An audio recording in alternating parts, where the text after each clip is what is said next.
여러분 오늘 하루도 고생 많으셨죠? 예, 고생은 안 하셨나? 네. 우리 하루 동안에 혹시 마음 상한 일이 있으시진 않으셨을까요? 저는 얼마 전에 저희 아이와 이제 제가 그냥 기분 좋게 하려고 했던 말이었는데 생각지도 않게 의도하지도 않았던 그런 감정이 상하는 일이 있었습니다. 그래서 그날 그 감정이 너무 상해가지고 제 마음이 좀 힘들었거든요. 그러면서 이제 오늘 말씀을 준비하게 됐습니다. 사실 우리는 우리 가까이에 있는 사람들의 그 말 때문에 마음이 상하기도 합니다. 때로는 또 작은 의견의 차이 때문에 갈등이 빚어지기도 하면서 또 감정의 파도가 치기도 하죠. 사실 코로나 이후에는 감정 조절 장애가 있어서 많은 사람들이 병원을 찾고 있답니다. 어떤 심리학자는요, 현대인은 사람들이 그 감정의 파도는 탈 줄을 알지만 그 감정을 다스릴 줄은 모른다라고 이렇게 말을 했는데 때로는 그 말이 맞는 것 같다라는 생각도 하게 됩니다. 마음이 상하면 감정에 파도가 치고 이로 인해서 또 다른 문제가 야기되기도 합니다. 오늘 우리가 살펴볼 민수기 20장과 21장에 나오는 이 사건들은요, 상한 마음으로 인해서 신앙이 뒤흔들린 아주 대표적인 사례라고 할 수 있습니다. 이 말씀을 통해서 감정의 파도가 몰아칠 때 신앙인으로서 어떻게 반응해야 하는지에 대한 교훈을 얻고자 합니다. 먼저 민수기 20장 2절부터 나오는 사건은 무리바 사건입니다. 무리바 사건은 물이 어디 있는지 봐도 찾지 못하는 사건이다라는 생각을 혼자서 해봤는데요. 이스라엘 백성들이 광야 생활을 이제 하고 있는 중에 물이 없어서 이제 불평과 원망을 하고 있습니다. 그런데 여러분도 잘 아시다시피 이스라엘 백성들의 불평과 불만은 하루 이틀 있었던 일이 아닙니다. 사실 우리나라 옛말에도 좋은 말도 3번 하면 듣기 싫다라는 그런 말을 혹시 들어보셨는지 모르겠는데요. 그런데 이스라엘 백성들은 성경을 읽다 보면 하고한 날 매일 불평과 불만을 그렇게 쏟아내고 있습니다. 애굽에서 이제 나와서 홍해를 건너기 전에 홍해를 맞닥뜨리고 뒤에서 애굽 군대가 쫓아오다 보니까 이스라엘 백성들이 뭐라고 말을 하냐면 우리가 애굽에 우리가 죽어서 묻힐 매장지가 없어서 이 광야 이 땅으로 우리를 인도해냈느냐라고 이렇게 말을 하고요. 또 홍해를 건너고 나서는 물이 쓰다고 해서 또 마라라는 곳에서 물이 써서 또 불평과 또 불만을 갖습니다. 그리고 나서 이제 광야에서 먹을 게 없다 보니까 먹을 게 없어서 죽겠다. 우리가 애굽에 있을 때에는 고기 가마 옆에 있었는데 지금은 먹을 게 없다 이러면서 불평을 했고요. 그리고 또 고기가 먹고 싶다고 또 불평을 합니다. 이런 식으로 참 갖가지 이유로 불평과 원망을 했습니다. 하나님도 그렇고 모세도 그렇고 얼마나 힘들었을까 저는 성경을 읽으면서 그런 생각을 참 많이 해봤는데요. 민수기 20장의 무리바 사건은 아주 반복적인 그 원망에서도 절정을 이룹니다.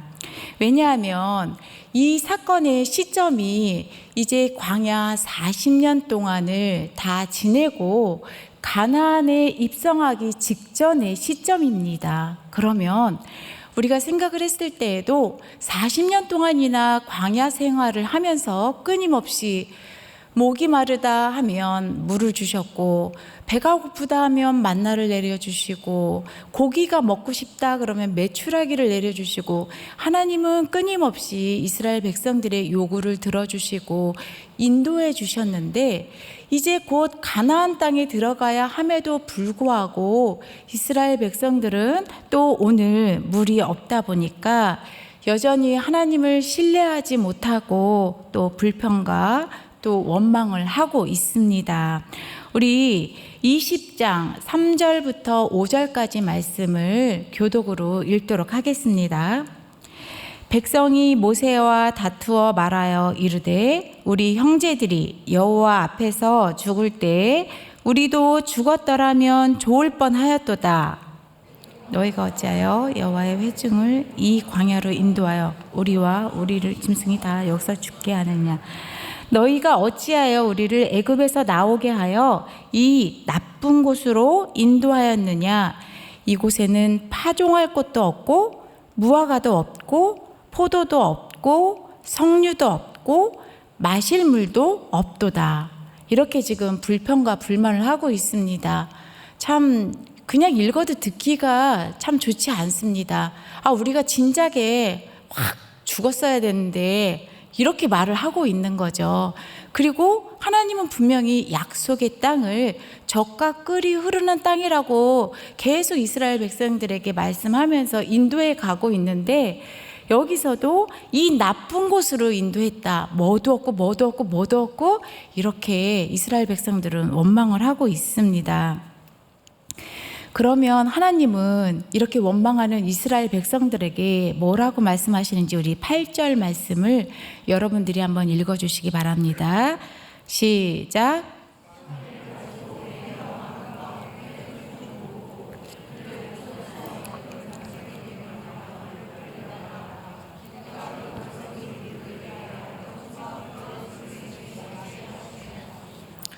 네, 사실 이 물이 없었던 이 사건은 출애굽기 17장에도 있습니다. 그때에는 광야 생활을 시작하는 초기에 있었던 사건이고요. 그때는 이제 하나님이 모세에게 지팡이를 들어서 반석을 쳐서 물을 내게 하고 물을 마시게 그렇게 합니다. 그런데 아까도 말씀드렸다시피 이제 광야 40년을 지나고 나서 가나안 땅에 들어가기 직전인데, 그리고 이미 물이 없을 때 하나님은 그들에게, 이스라엘 백성들에게 물을 공급해 주셨잖아요. 그런데 오늘 또 물이 없으니까 이렇게 불평과 불만을 하고 있는 거예요. 참 제가 하나님이라면 얼마든지 그렇게 너희들은 내가 물 이렇게 먹이고 다른 것들도 이렇게 주었는데 나를 믿지 못하겠느냐라고 하면서 호통치고 그렇게 벌을 내리실 만도 하신데, 오늘 8절 말씀 보니까 하나님이 뭐 호통치거나 야단치는 그런 말씀들을 찾아볼 수가 없어요. 오히려 모세에게 어떻게 말을 하냐면 반석에게 명령하여 물을 내라라고 말씀을 하십니다.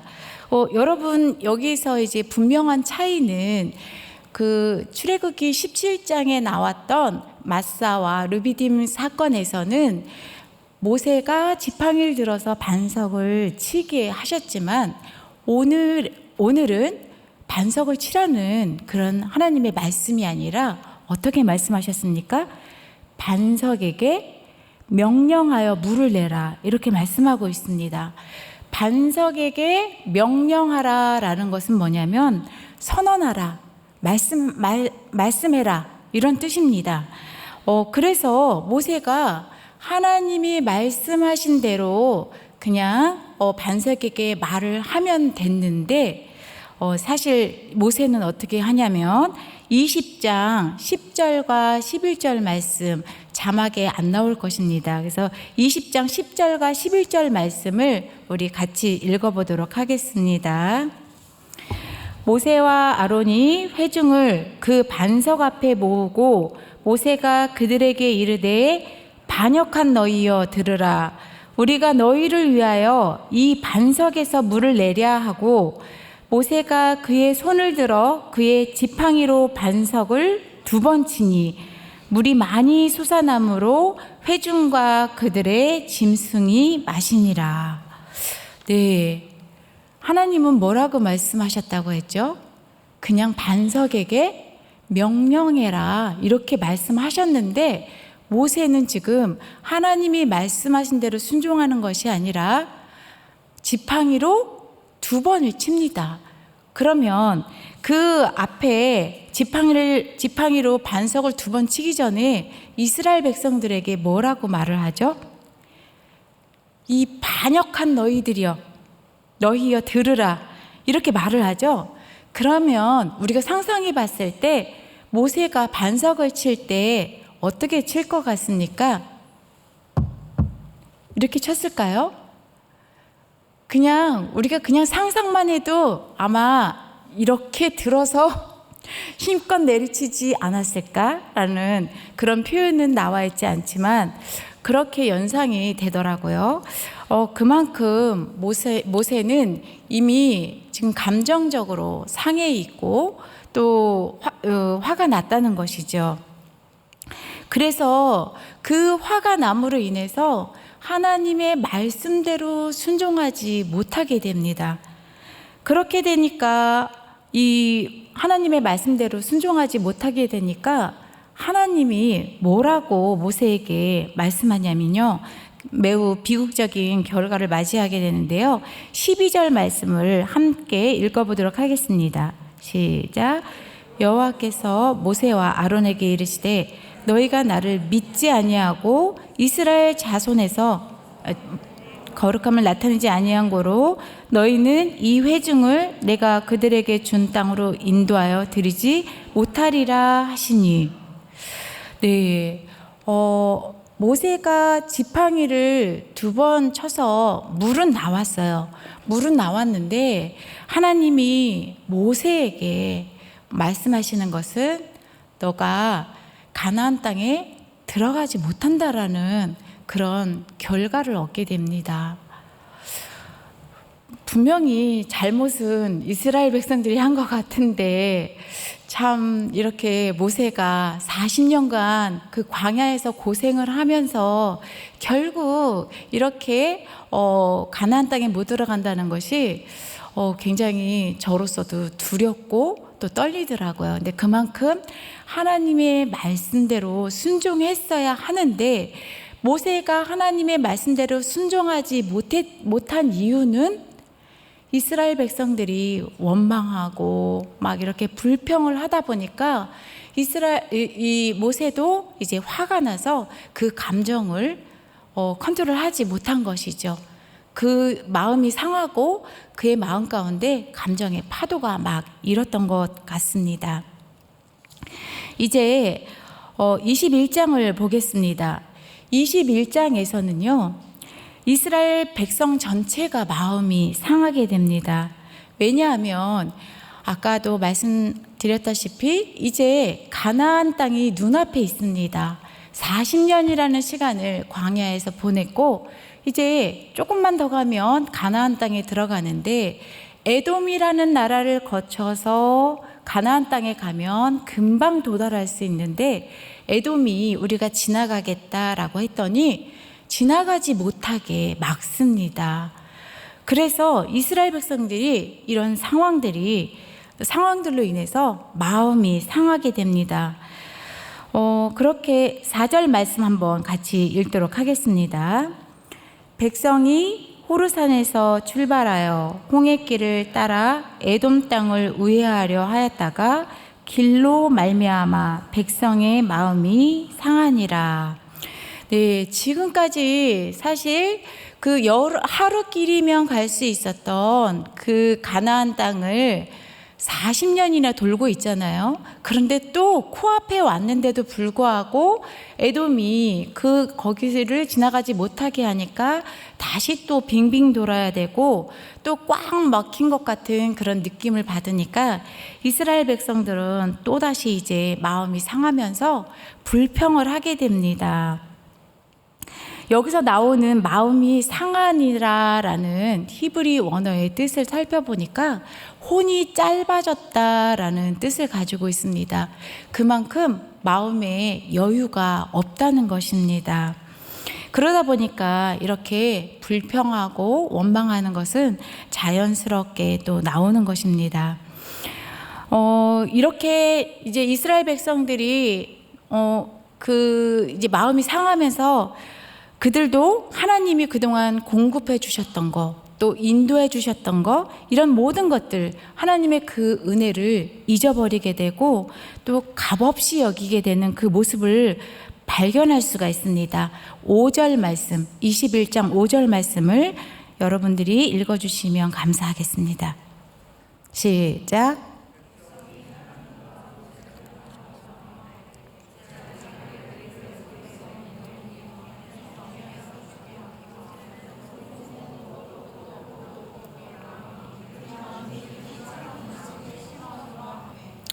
네, 여기서 보시다시피 이스라엘 백성들이 이제 배가 불렀나 봐요. 그렇게 없을 때는 죽을 것 같다, 배고프다 막 이러다가 이제는 하나님이 주셨던 그것들을 어떻게 표현하고 있습니까? 하찮은 음식이다. 하찮은 음식이라고 이렇게 비아냥거리고 있습니다. 그 결과 하나님이 어떻게 하시냐면요, 불뱀을 보내십니다. 죄에 대한 거룩한 심판이라고 볼 수 있는데요. 이 불뱀으로 인해서 이제 백성들이 물려서 죽게 되죠. 그리고 이제 그때서야 이스라엘 백성들은 자기들의 죄를 인정하고 모세에게 이제 가서 우리를 위해서 기도해 달라, 그렇게 이야기를 요청을 합니다. 그리고 이제 하나님은 그들을 어떻게 하시는지 8절과 9절 말씀을 같이 읽어보도록 하겠습니다. 제가 8절을 읽겠습니다. 여호와께서 모세에게 이르시되 불뱀을 만들어 장대 위에 매달아라. 물린 자마다 그것을 보면 살리라.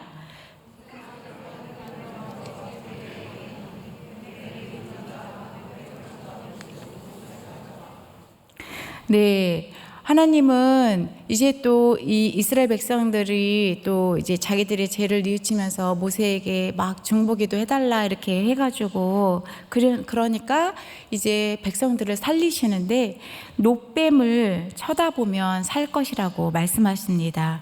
그래서 그 놋뱀을 쳐다보는 사람들은 다시 살게 됩니다. 삶과 죽음 가운데서 그들에게 요구되었던 것이 무엇인가요? 하나님의 말씀대로 그냥 놋뱀을 보라고 했으니까 그냥 쳐다보면 되는 것이었습니다. 하나님이 마련해 주신 그 구원의 방편, 그 방식을 그대로 믿고 따르면서 바라보면 되는 것이었습니다. 비록 상한 마음에 파도가 일더라도 믿음으로 따르는 자는 하나님의 구원이 보장됩니다. 예수님은 이 장면을 자신의 십자가 사건과 연결하셨습니다. 요한복음 3장 14절과 15절 말씀을 같이 읽도록 하겠습니다. 시작. 모세가 광야에서 뱀을 든 것 같이 인자도 들려야 하리니 이는 그를 믿는 자마다 영생을 얻게 하려 하심이니라. 예, 여기서 예수님이 말씀하시는 것은 놋뱀을 들어서 그 뱀에 물린 사람들이 놋뱀을 쳐다보면 살아난 것처럼 예수님께서도 어떻게 된다고 하셨나요? 뱀을 든 것 같이 인자도 들려야 한다. 그러니까 예수님이 십자가에 못 박힌 것을 말씀하고 있는데요. 그래서 예수님이 십자가에 못 박힌 것을 믿는 자는 영생을 얻게 된다라고 말씀하고 있는 것입니다. 놋뱀처럼 예수님도 십자가에 높이 달리신 것은 우리의 연약함과 죄악 때문입니다. 죽게 된 우리를 살리기 위해서 십자가를 지고 대신 죽으신 것입니다. 십자가를 바라보는 우리는 생명을 얻게 되는 것이죠. 이제 앞의 사건들을 정리해 보고자 합니다. 20장과 21장에서 우리는 두 가지 중요한 교훈을 얻을 수 있습니다. 하나는 아무리 위대한 지도자 모세라 할지라도 그 감정의 파도 앞에서 흔들렸다는 사실입니다. 그 감정의 파도를 다스리지 못했기 때문에 경솔하게 행동했죠. 그리고 그 결과는 하나님께 불순종하게 되었습니다. 그리고 하나님께 모세가 들었던 것은 하나님의 거룩함을 드러내지 못하게 되었다는 것입니다. 다른 하나는 하나님을 경험했던 이스라엘 백성들이라 할지라도 하나님을 불신하고 불평과 원망을 할 때 거기에 잠식되어서 더 어려운 일을 만났다는 것입니다. 민수기 20장과 21장의 두 사건을 종합해 보면요, 모세는 상한 마음에 경솔하게 행동하게 되었고, 백성들은 상한 마음으로 인해서 하나님의 은혜를 멸시했다는 것입니다. 그러나 이 모든 실패의 장면에서도 한 가지 분명한 것은 하나님은 회복을 위한 길을 반드시 주셨다는 사실입니다. 반석에서 물을 주셨고 놋뱀을 보고 살게 하셨습니다. 하나님은 상한 마음의 자리, 그리고 감정이 파도치는 그 자리에도 여전히 생명과 회복을 열어주시는 분이라는 것입니다. 그러면 우리는 상한 감정을 어떻게 다스리며 또 어떻게 하나님께 시선을 고정할 수 있을까요? 먼저는 상한 감정이 되었을 때요, 하나님 앞으로 나와서 진실하게 토로하십시오. 다윗은 상한 감정을 수없이 하나님께 쏟아 놓았습니다. 다윗의 시편 말씀들을 보면서 그의 고백 속에 담긴 진솔한 마음들을 보시겠습니다. 시편 55편 4절 말씀입니다. 같이 읽겠습니다. 내 마음이 내 속에서 심히 아파하며 사망의 위험이 내게 이르렀도다. 네, 다윗의 마음이 심히 아프고 죽을 것 같은 그 사망의 위험이 이르렀도다 라고 말을 하고 있습니다. 109편 22절 말씀 한번 읽겠습니다. 시작. 나는 가난하고 궁핍하여 나의 중심이 상함이니이다. 네, 시편 34편 6절도 읽겠습니다. 이 곤고한 자가 부르짖음에 여호와께서 들으시고 그의 모든 환난에서 구원하셨도다. 네, 다윗은 이 시편 말고도 너무 많은 시를 통해서 그의 모든 상한 마음을 하나님께 드리는 기도로 바꾸었던 것을 볼 수 있습니다. 감정은 죄가 아닙니다. 그러나 그 감정을 어떻게 다루느냐가 신앙에 있어서 아주 중요합니다. 감정을 억누를 수 없을 때 하나님 앞에서 있는 그대로 정직하게 고백하는 여러분이 되십시오. 두 번째, 감정보다 하나님 말씀에 귀를 기울이고 순종하려고 애쓰십시오. 감정의 파도가 치면 모든 상황을 덮쳐 복잡하게 합니다. 그러나 하나님의 말씀은 어떻습니까? 변하지 않는 진리입니다. 상한 마음이 의심과 불신을 부를지라도 그럴수록 더 말씀을 가까이 하며 나아가야 합니다. 우리 자신을 휘몰아치는 감정에 내어 맡기는 것이 아니라 말씀 앞에 순종하고자 엎드릴 때 우리의 영혼은 하나님의 다스림 가운데 회복을 향해 나아가게 되는 것입니다. 세 번째, 상한 마음을 품으신 예수님을 바라보십시오. 예수님은 인간의 감정을 너무 잘 아시는 체휼하신 분입니다.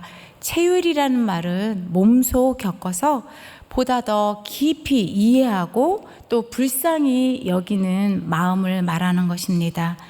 누구보다도 상한 마음을 잘 아시고 또 헤아려 주시는 분이십니다.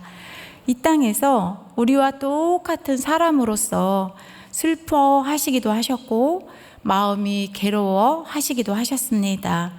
또 하나님께 버림받는 고통까지도 당하셨습니다. 그래서 우리는 우리의 상한 감정을 그분의 십자가 아래에 내려놓을 수 있습니다. 제가 처음 설교를 시작하면서 제 자녀로 인해서 마음이 상했다고 했는데요. 그때 그거를 묵상하고 있으니까 자꾸 억울한 마음이 들더라고요. 기분 좋게 하루를 시작하려고 했던 말인데 전혀 예상치도 않았던 그런 그 오해가 생기면서 좀 다툼이 생기고 그러면서 감정이 상하다 보니까 제 마음이 이거 왜 이러지? 라고 하면서 감정이 절제가 안 되고 계속 마음이 어려워지더라고요. 그래서 그때 나는 어떻게 해야 되는가, 뭘 해야 되는가 라고 하면서 이제 말씀을 읽기 시작했습니다. 사실 그때 읽었던 말씀이 민수기 20장 말씀입니다. 그래서 모세의 마음이 더 많이 그렇게 와닿았던 것 같긴 한데요. 그런데 차츰 말씀을 읽어가면서 하나님이 제 마음을 다스려주는 걸 느끼게 되었고, 그래서 오히려 나의 부족함도 더 살피게 되고, 내가 참 말하는 것을 잘 못하는구나, 다음엔 또 이렇게 말을 해야 되겠구나 라는 그런 생각과 함께 또 이제 그 아이를 위해서 기도하는 마음까지 그렇게 갖게 되더라고요. 그런 것처럼 우리는 하나님께서 우리의 마음을 만져주시도록 기도해야 하고, 우리의 상한 감정에 계속 그 파도가 치고 또 더 어려운 일들이 또 발생하지 않도록 하나님의 말씀을 붙잡아야 되는 것입니다. 사랑하는 삼일교회 성도 여러분, 지금 혹시 상한 마음으로 감정의 파도를 타고 있는 분들이 계시진 않을까요? 그렇다면 오늘 말씀을 기억하며 지금 여기서 하나님께 시선을 고정하시길 축복합니다. 문제를 바라보지 마시고 감정에 휘둘리지 마시고 십자가에 높이 달리신 예수님을 바라보십시오. 십자가에 생명이 있고 회복이 있으며 소망이 있습니다. 감정은 흔들리지만 십자가는 흔들리지 않습니다. 우리 예수 피를 힘입어 찬양하시면서 기도하려고 합니다. 내 마음에 어려움이 있으신 여러분들의 그때를 생각하면서 이럴 때 정말로 예수님의 피를 힘입어 내가 나아가야 할 것은 보좌 앞이고 내가 바라봐야 할 것은 예수님이다 라는 그런 마음으로 우리 고백을 드렸으면 좋겠습니다.